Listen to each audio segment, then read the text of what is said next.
Every night there are 1 billion people who go to sleep hungry, but tonight everyone will leave the event with a greater awareness of the issues of hunger, poverty, and social injustice. Lorenzo de' Medici and the United States Consulate General of Florence are putting on an event to bring awareness to the issues of hunger, poverty, and social injustice. This event, the Oxfam Hunger Banquet, is being held at the Tasso Hostel. Invited guests are to participate in a meal to change the world. The way it works is that each guest draws a ticket that will assign them a seat.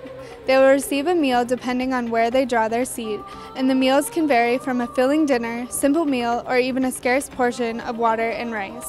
I'm Rugio. I'm from Yemen. I am under 20 years old and I already have 2 sons. And my husband is off working all the time, so we're fortunate enough to be middle class and have a roof over our heads, but not fortunate enough to be, wealthy and have an extraordinary income. I'm a part of the middle income. My name is Miguel, and I live with my family on a farm. And we might not have enough food this year because it didn't rain enough, so the crops might not grow. I am Marie Gardenillo, and it looks like I am one of the poorest of this group. I'm a seamstress, and it looks like I was lucky enough to get a job that I can make enough to live with dignity, but it's not always sure that I will have a meal on the table.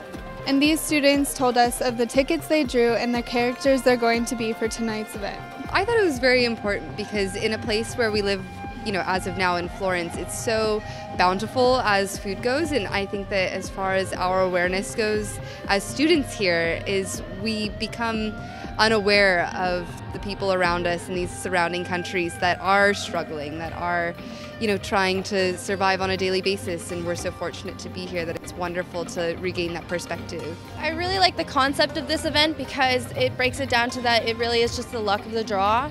It's, you're born into whatever you're born into and you have to deal with what you're given, so I think it's a great way to frame it in a way that we can understand it. I think it's cool because you hear about it on the news and stuff about poverty, but you don't really know what it is. So this is a chance to see it firsthand, like what actually goes on with not having food and stuff like that. So I think it's good. Oxfam is an aid and development charity that was set up in 1942. It now works in close to 90 countries around the world. I think the main goal of the event is to spread awareness about the themes of hunger and poverty, global poverty. So I hope that students will leave this event with a better awareness of these crucial themes.